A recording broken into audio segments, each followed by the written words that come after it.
تو یہ کہ میں تمام ان طلباء کو مبارکباد پیش کرتا ہوں جنہوں نے اس اسپیچ کمپٹیشن میں حصہ لیا، پارٹیسپیٹ کیا۔ جتنے طلباء نے اس دن تقریر کی تھی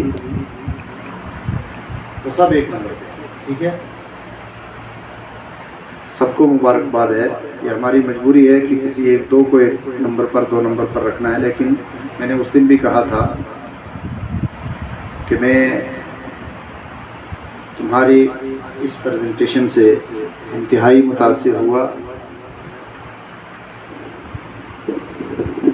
مجھے بہت اچھا لگا تھا، اور میں یہ چاہ رہا تھا کہ آپ حضرات ویسے ہی تقریر کرتے رہیں اور ہم سنتے رہیں، لیکن وقت بڑا مختصر تھا، اس لیے زیادہ ہم آپ حضرات کو نہ سن پائے۔ جتنا ہم نے سنا اپنے اعتبار سے ہم نے تم لوگوں کا رزلٹ بنایا۔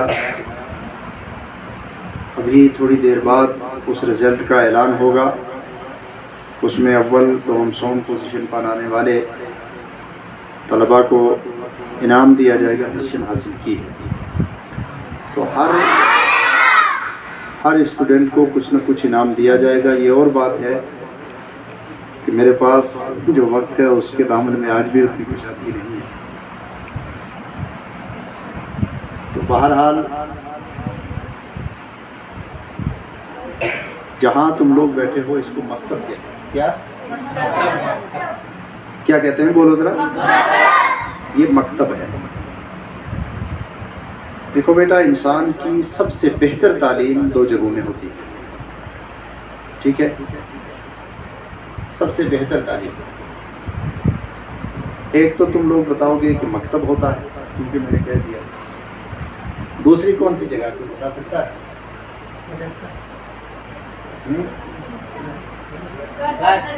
ہاں، ویری گڈ، اپنا گھر، ٹھیک ہے۔ یہ دو جگہیں ایسی ہوتی ہیں، ایک مکتب اور ایک انسان کا گھر۔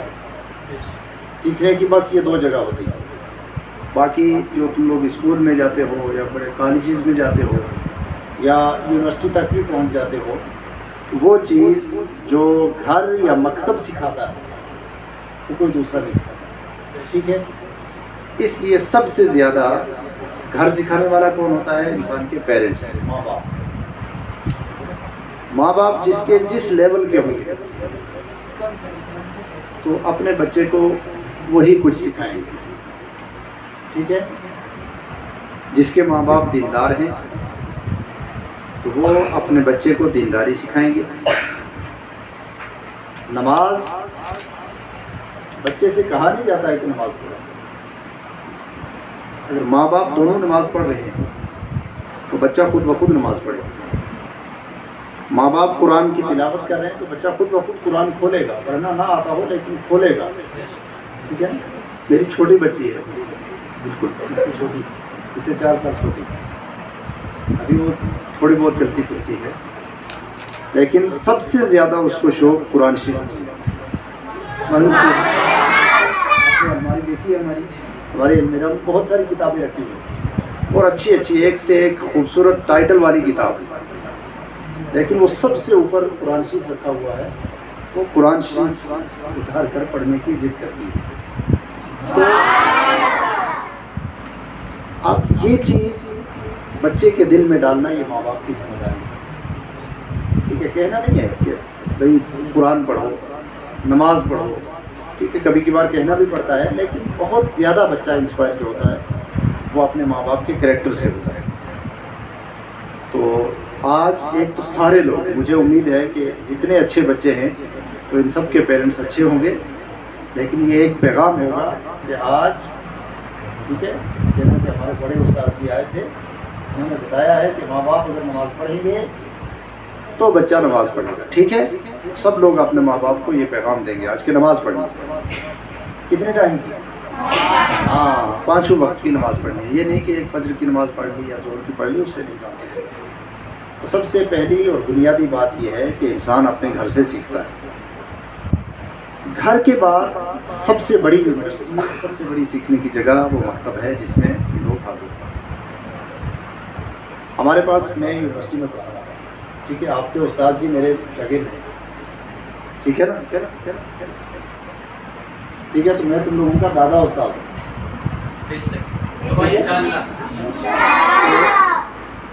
ہم ایسے لوگوں کو، بڑے بڑے لوگوں کو پڑھاتے ہیں اور عربی ہی پڑھاتے ہیں، قرآن شریف ہی پڑھاتے ہیں، حدیث ہی پڑھاتے ہیں، لیکن جو بچہ مکتب میں پڑھ کے یونیورسٹی میں آئے گا، جو مکتب میں پڑھ کے آئے گا، اس کو پڑھانے میں ہمیں کوئی دقت نہیں ہوتی۔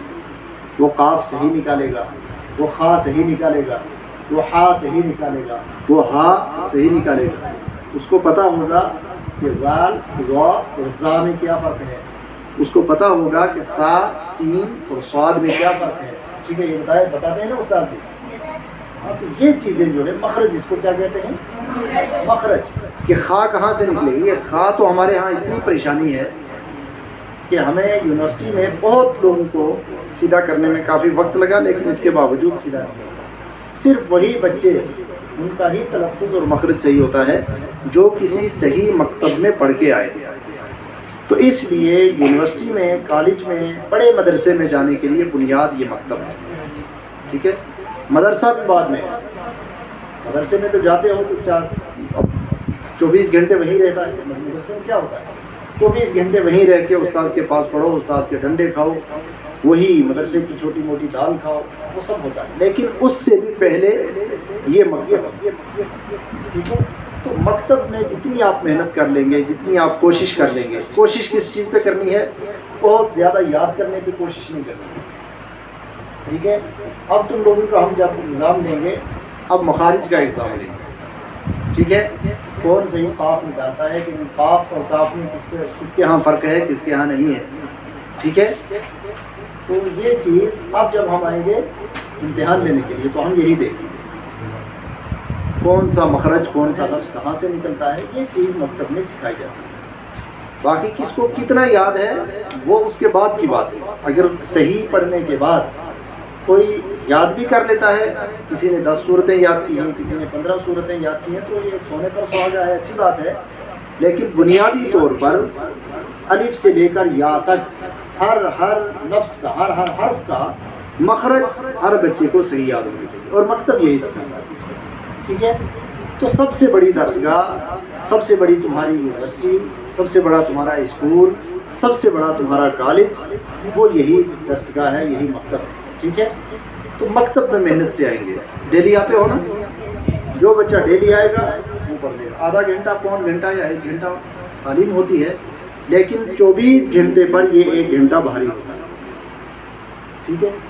اس لیے یہ 2 چیزیں بہت ضروری ہیں، مکتب میں آئیے اور مکتب میں پڑھیے۔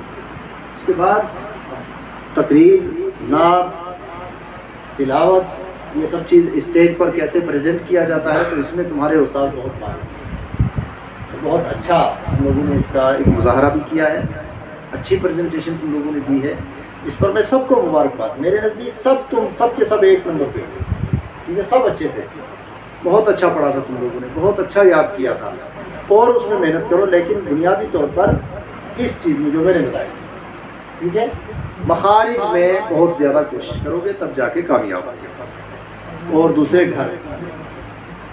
گھر میں جا کر اپنے ماں باپ کو سلام کرو، جیسے ہی گھر میں اسکول سے واپس جا کے انٹر ہوتے ہیں یا مکتب سے واپس جا کے گھر انٹر ہو رہے ہیں، سب سے پہلے سلام کرنا۔ سلام کیسے کیا جاتا ہے؟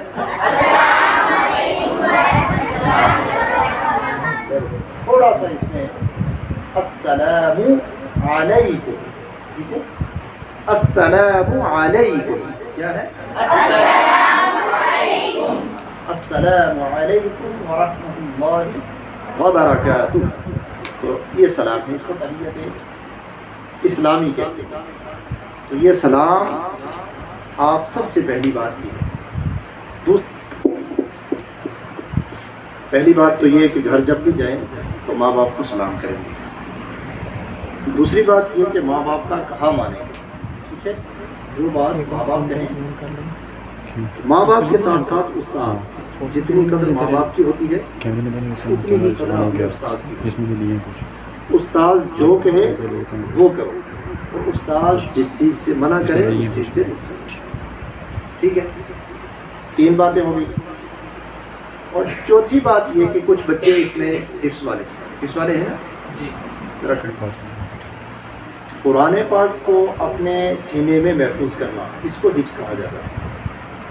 قرآن پاک اللہ تعالیٰ کی کتاب ہے، اور یہ وہ کتاب ہے کہ جس کتاب کے مقابلے کی دنیا میں کوئی دوسری کتاب نہیں۔ ٹھیک ہے، چاہے وہ عزت کے اعتبار سے ہو، احترام کے اعتبار سے ہو، پاکیزگی کے اعتبار سے ہو، معانی و مفاہیم کے اعتبار سے ہو، پڑھنے کے اعتبار سے ہو، یاد کرنے کے اعتبار سے ہو، کسی سطح پر بھی قرآن پاک کا کوئی مقابلہ نہیں۔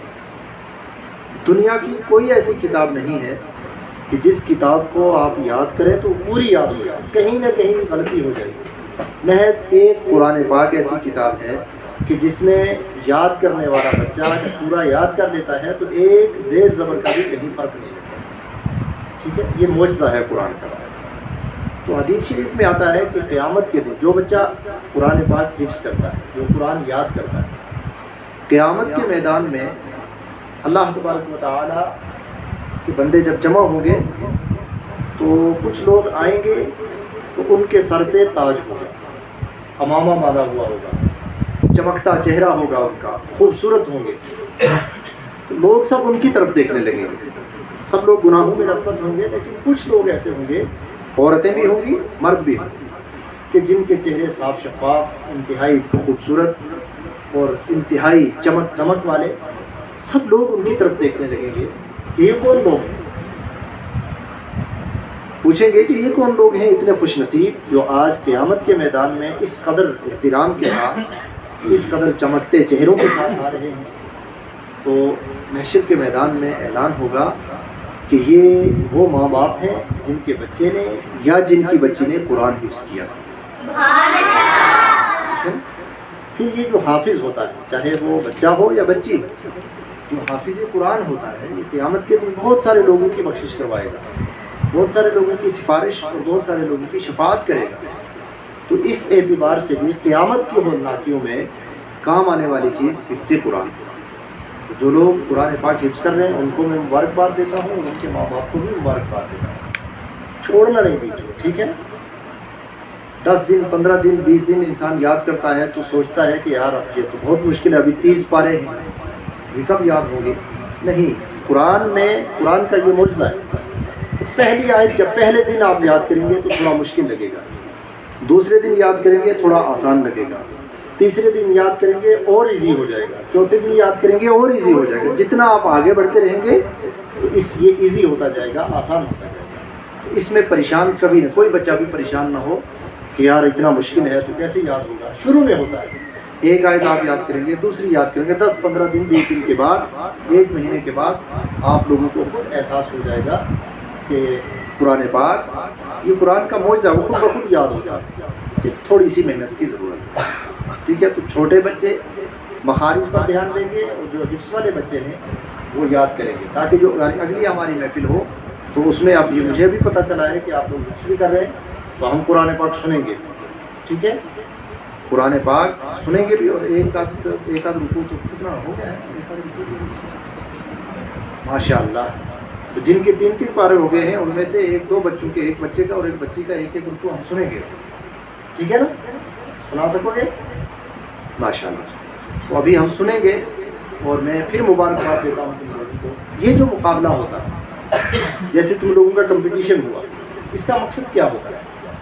اس کا مقصد صرف یہ ہے کہ تم لوگوں کے اندر جو ٹیلنٹ ہے، تم لوگوں کے اندر جو صلاحیت ہے، اس صلاحیت کو پروان چڑھائے گا۔ ایک بچہ آج اگر 1 نمبر پہ انعام لے گا تو اگلے سال دوسرا بچہ سوچے گا یار اس نے محنت کی تھی، وہ 1 نمبر پہ آئے تو اس سال میں 1 نمبر پہ آؤں، دوسرے سال وہ 1 نمبر پہ آئے گا، اس کو انعام ملے گا۔ تیسری بار اب جو تیسرا بچہ ہے وہ محنت کر کے وہ 1 نمبر پہ آئے گا۔ تو یہ مقابلہ صرف اس لیے ہوتا ہے، اور یہ مقابلہ اللہ کے حبیب علیہ الصلوۃ والسلام بھی کروایا کرتے تھے اپنے صحابہ کے درمیان۔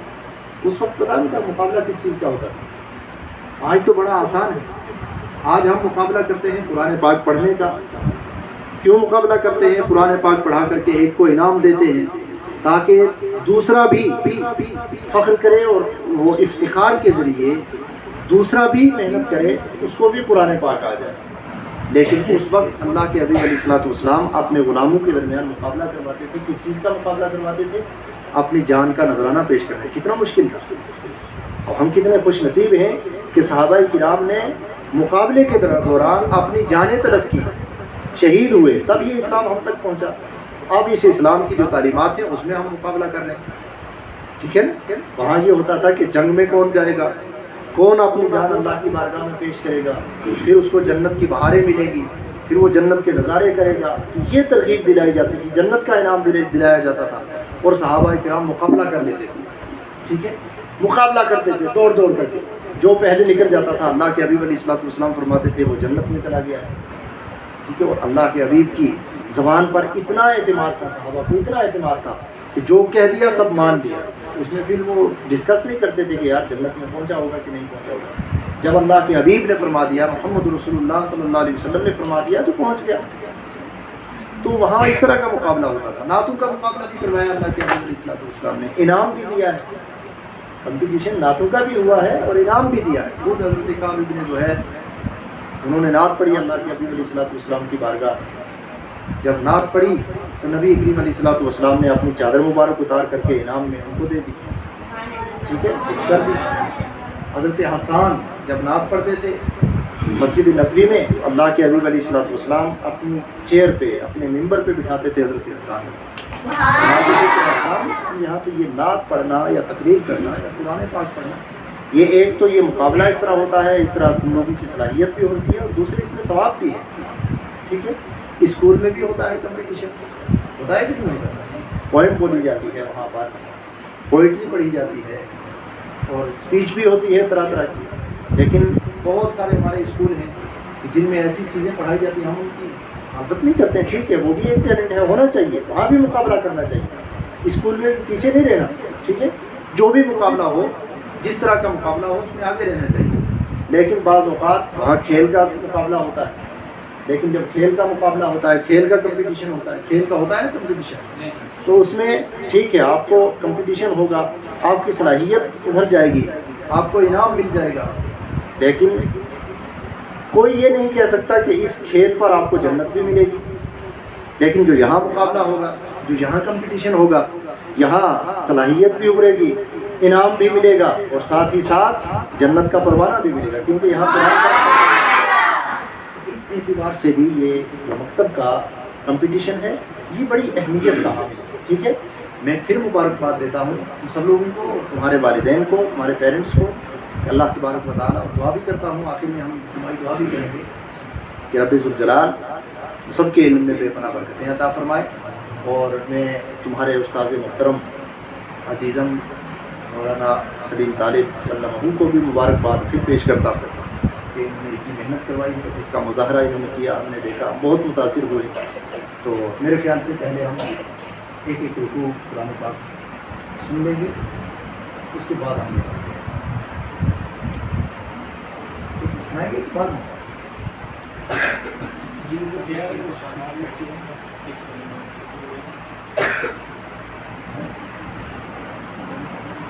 ٹھیک ہے۔